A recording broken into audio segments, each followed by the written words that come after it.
राधे राधे, जय श्री कृष्णा, जय श्री श्याम।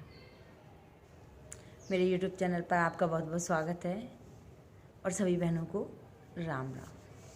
अगर नए आए हों कृपया लाइक सब्सक्राइब कर लें।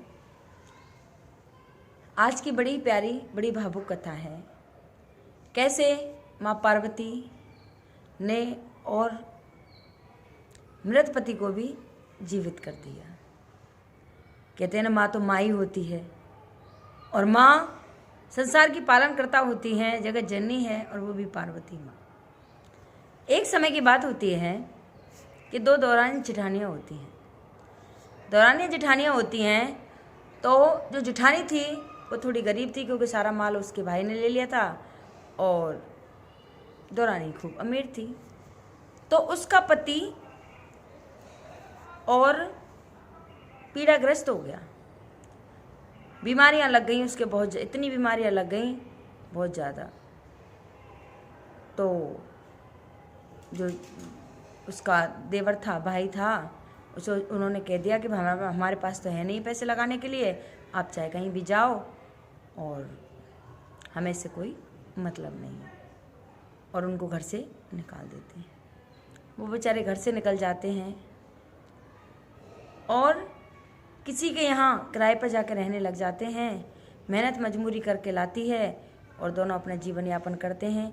लेकिन उसका पति दिन पे दिन बीमार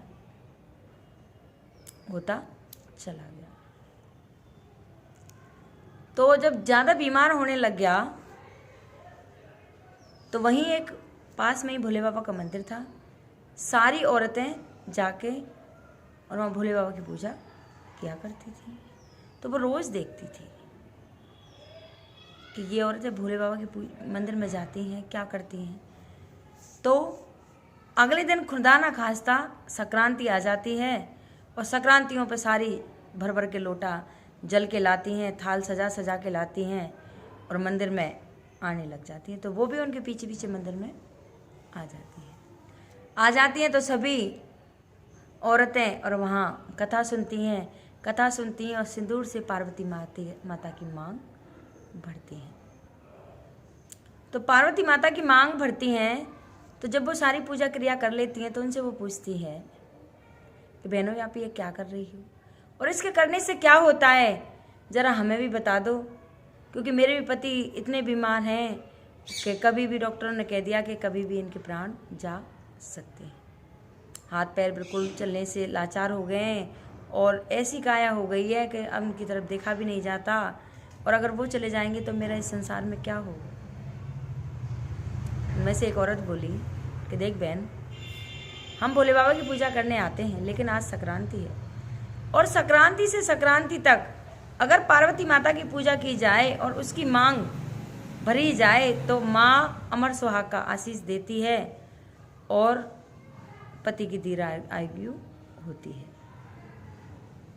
तो वो बोली कैसे करते हैं कि देख, आज संक्रांति है और नहा धो के जल का लोटा भर के ले आ, एक सिंदूर की नई डिब्बी लेके आ, और सिंदूर की डिब्बी लेके अक्षत रोली चावल सारी चीज़ें लाके पहले पार्वती माँ की पूजा कर, जल चढ़ा। जल चढ़ाने के बाद उसकी पूजा कर।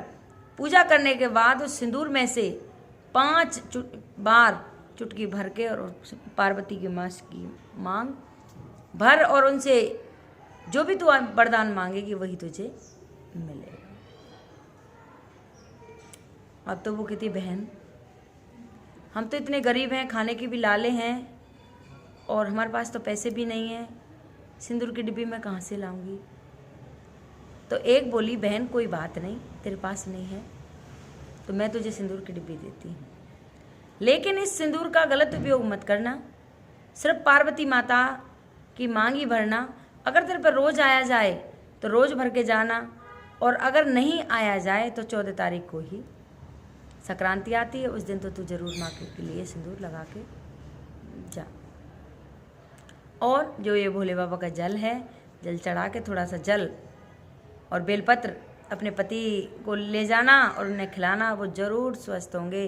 पार्वती माता इतनी भावुक और अच्छी हैं कि वो कभी भी किसी को बुरा नहीं करती।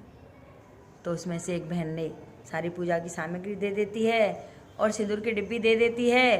तो वहीं बैठ के वो और सब भोले बाबा कार्तिकेय सब पे जल चढ़ाती है, पूजा करती है बड़े भक्ति भाव से। और पार्वती माँ की मांग भरती है और रोने लग जाती है, हे माँ, मेरा इस दुनिया में कौन है? यही तो एक सहारा, और ये भी छिन जाएंगे तो क्या होगा? और डॉक्टर ने ये कह दिया है कि ये ख़त्म होने वाले हैं, कि माँ इन्हें जीवन दान दे दे। कि ये तो कह रही हैं 14 तारीख की, लेकिन मैं रोज़ मंदिर में आऊँगी और मैं यही कार्य करूँगी, मेरे पति की दीर्घायु कर दे माँ, और ऐसा तो कर दे कम से कम खाने दाने हो जाएं, कुछ हमारे पास भी हो जाए। अब तो बेचारी पहले तो काम करके आए, घर घर जाके खाना बनाए, किसी का कुछ करके आए, फिर नहा धो के मंदिर में आए, मंदिर में आके और वही सिंदूर की डिब्बी से रोज़ माता की मांग भरे और रोज़ यही बात कहे। धीरे धीरे धीरे धीरे उसके पति की काया ठीक होने लगी, काया ठीक होने लगी और उसके घर में कुछ पैसा भी आने लगा और वो कमाने योग्य भी हो गया, कमा के लाता, लेकिन उसका वो नियम नहीं टूटा। अगली बार संक्रांति आई, संक्रांति आई तो बोली कि पति देव, माता पार्वती की कृपा है, भोले बाबा की कृपा है कि आप स्वस्थ हुए हैं और मैंने उनकी मांग भरी है और अब मैं उनका उद्यापन करना चाहती हूँ, तो मुझे कुछ पैसे चाहिए, अगर आपके पास हो तो ठीक है, नहीं मैं किसी से मांग लेती हूँ। तो वो बोला उसका पति, ये प्रिय, तूने इतनी मेहनत की है और तेरी माँ ने तेरे को आशीर्वाद दिया है, अब तो मैं इतना हो गया हूँ कि कमाने योग्य, और मैं जहाँ लग रहा हूँ वहाँ से जाता हूँ और पैसे लेके आता हूँ, आप अच्छे से उद्यापन करो।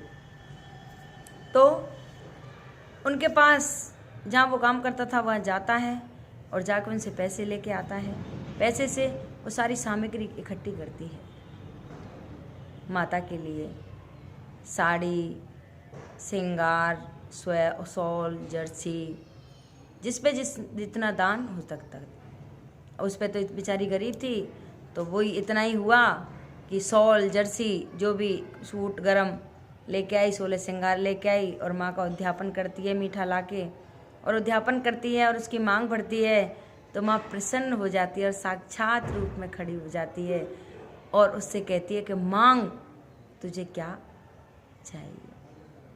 तो हाथ जोड़कर खड़ी हो जाती है कि माँ मैं तेरे से क्या मांगूँ, तू तो जगत जननी है, सबकी जानने वाली है, मैं तो इतनी अभागिन हूँ कि बस घर वालों ने भी घर से निकाल दिया, रहने को छत भी नहीं है, कुछ नहीं है, क्या करूँ, कहाँ जाऊँ? अब आप ही की कृपा है जो मेरे पति ये ठीक हो गए हैं, ये कुछ कमाने लगे हैं और उसी के पैसों से ये लाई हूँ। बोली माँ बोलती है, बेटी चिंता ना कर, तूने मेरी 1 साल तक मांग भरी है, तेरा अमर सुहाग हो। तो सुहाग का आशीर्वाद देती है और 100 साल की तेरी काया हो और अक्षय भंडार तेरे घर में भर जाए, अन्न धन से भंडार भर जाए। अमर सुहाग हो, 100 साल की कंचन सी काया हो और 100 साल की माया हो और अन्न धन से भंडार भर जाए अब तो उसके तो, और तेरे गोदी में जा और अति सुंदर पुत्र पैदा होगा 9 महीना, उसका नाम रखना कार्तिक। अब माँ जब ये आशीर्वाद देती है, चरणों में लेट जाती है, वो बार बार प्रणाम करती है और जैसे ही घर की तरफ चलती है जहाँ वो रहती थी, वो झोंपड़ी थी, देखे तो बहुत बड़ा महल बन जाता है, वहाँ घर बन जाता है। अब घर बन जाता है और वो वहाँ चली आती है, उसका पति किसी के यहाँ लग रहा था, वहाँ काम पे जाता है, शाम को आता है तो वो कहता है कि यहाँ तो हमारी एक झोंपड़ी थी, पता नहीं कहाँ गई। तो वो देखती है, अंदर से आवाज़ लगाती है कि आ जाओ पति देवी हमारी है। ये कैसे कि पार्वती माँ ने मुझ पर कृपा की है और अमर सुहाग का आशीर्वाद दिया है, इतना धन दिया है कि हम अगर 7 पीढ़ी भी बैठ के खाएंगे तो भी ये कम नहीं पड़ेगा। तो उसने कहा अपने पति से कि एक ढोल वाले को बुलवाओ। कि क्यों? कि हाँ, एक ढोल वाले को पति ने बुलाया और उस ढोल वाले से उसने कहा कि देख भाई, सारे नगर में ढिंढोरा पीट दे कि जो संक्रांति से संक्रांति तक माता पार्वती की मांग भरेगा और उसको मनचाहा फल मिलेगा। जैसे मुझे दिया है पार्वती माता ने, ऐसे ही सबको देगी। ढोल वाला सारे नगर में ढोल पिटाया और सबको पता लगा। सबसे कहने लगी कि हे सारी बहनों, पार्वती की मांग भरना और अमर सुहाग का आशीर्वाद पाना। जैसे माता रानी ने उस निर्धन को धनवान बना दिया और उसके पति की मृत्यु होने वाली थी, उसको जीवन दान दे दिया। हे पार्वती मैया, ऐसी सभी की सुहागों की रक्षा करना, सब पर अपनी कृपा दृष्टि बनाए रखना। जो भी ये मेरी वीडियो और कथा सुन रहा हो, उसके सुहाग बनाए रखना और सारे मनोरथ उसके पूर्ण करना। कहते हैं माता रानी से जो भी मांगते हैं वो निश्चित ही मिलता है। और ये कार्य अगर संक्रांति से संक्रांति तक किया जाए तो मनचाहा फल पार्वती माता देती है।